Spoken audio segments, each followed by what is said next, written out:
আমি করলাম ১১ বছরের সাধনা। দেখি আমি এখানে আবার পূজা করব, দেখি আবার সিদ্ধি লাভ হয় কিনা। ভালো না তো? বাসুদেব নারায়ণ নমস্তে।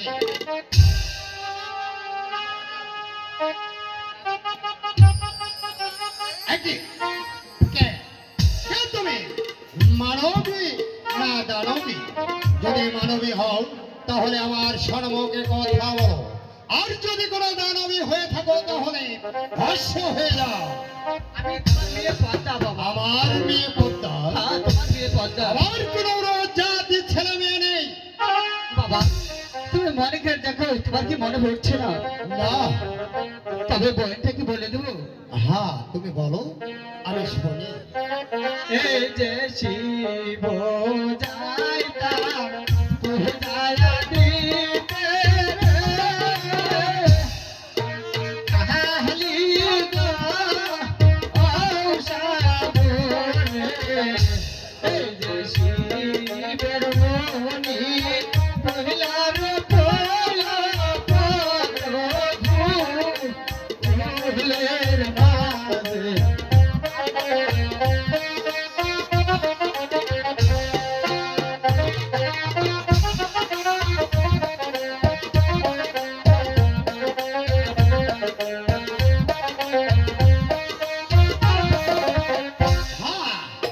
আমি গিয়েছিলাম সে মা মনসা দেবীর পূজা দিতে, সে কালীগঞ্জ সাগরে।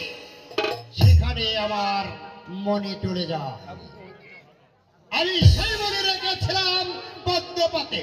গিয়েছে পাতালপুরে। সে পাতালপুরের পাতালি নন্দিনী তোমাকে লালন পালন করে ধারা ধামে পাঠিয়ে দিয়েছে, তাই না রে মা? আমার মনে পড়েছে। তুমি কি চাও আমার কাছে? তোমার কাছে চাইবার আর কিছু কি আছে বাবা? আমার তো অনেক আছে। হ্যাঁ, আমি একটু তোমার কাছে থাকার আশ্রয় চাই বাবা। আচ্ছা মা, আমি তোমাকে থাকার আশ্রয় দেব। তুমি চলে এসো আমার সঙ্গে। বেশ, চলো।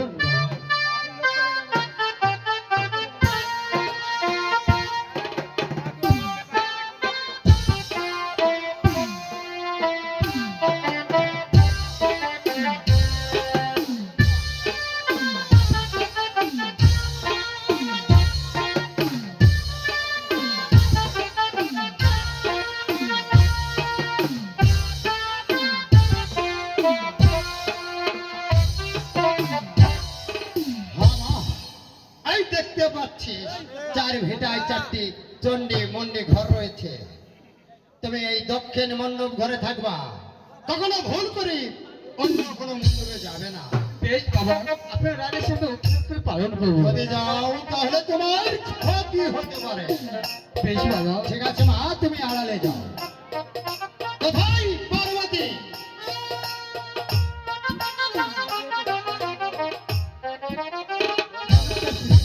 নমস্কার পার্বতী। কি হয়েছে শিব ঠাকুর? তোমায় স্মরণ করেছি, চার ভেটায় 4টি চণ্ডী মন্ডি ঘর রয়েছে। তুমি সব ঘরে যেতে পারবে, কিন্তু দক্ষিণ মণ্ডপ ঘরে কখনো যেতে পারবে না। আমি তাই করবো। ওখানে যেন স্মরণ শিব ঠাকুর, মা দেবী। হ্যাঁ বাবা, আমি চলে যাচ্ছি, তুমি দক্ষিণ মণ্ডপ ঘরেই থাকবা, কখনো যেন ভুল করে অন্য ঘরে না যাও। বেশ বাবা, গেলে তোমার ক্ষতি হবে।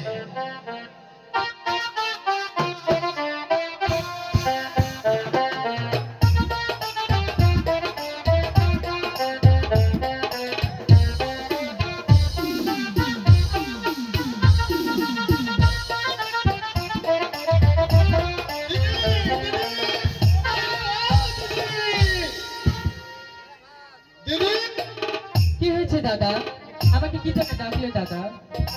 জানো জানো দিদি, কি দাদা, কি হয়েছে? দিদি হ্যাঁ দাদা। তুমি তাহলে জানো না? না দাদা, আমি তো কিছুই জানি না দাদা। আরে দাদা তলে তলে কি করে রেখেছে সেটা কি তুমি জানো না? না রে দাদা, আমি তো কিছুই জানি না দাদা। তাই শিব ঠাকুর তলে তলে কি করেছে একটু বলবি দাদা? হ্যাঁ, আমি অবশ্যই তোমাকে বলবো দিদি, আর সেই জন্যই তো আমি তোমাকে এখানে রেখেছি। বল দাদা। দিদি, তুমি দেখবে না শুনবে? আমি দুটাই করবো দাদা, আমি চোখেও দেখবো আর কানেও শুনবো দাদা। তাহলে তাহলে চলে এসো আমার সঙ্গে। ঠিক আছে দাদা।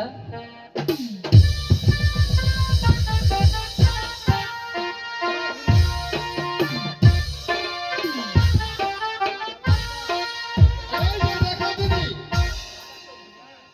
দাদা একটি রূপসী মেয়ে এই ঘরে রেখে গেছে। তুমি তুমি স্বচক্ষে দেখো দিদি।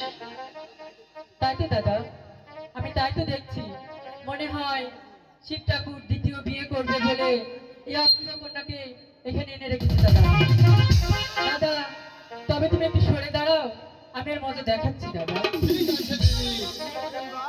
ওরে হাত চাই করি, আমার হাত ভাঙাতে এসেছিস, বেরিয়ে যা বেরিয়ে যা বেরিয়ে যা আমার সামনে থেকে।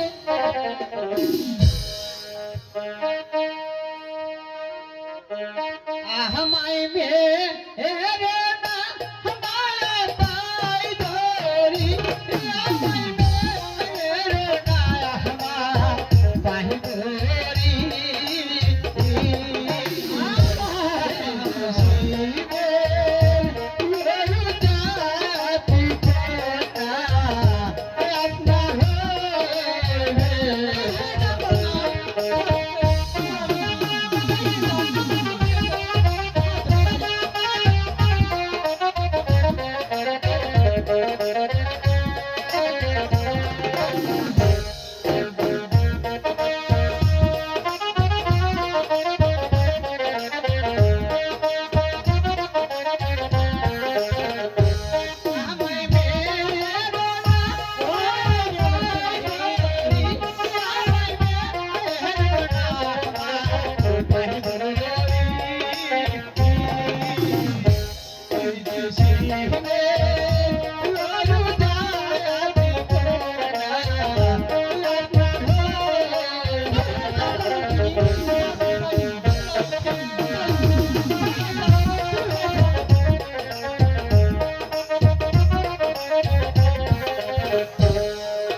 হ্যাঁ, আমি এসেছি দিদি।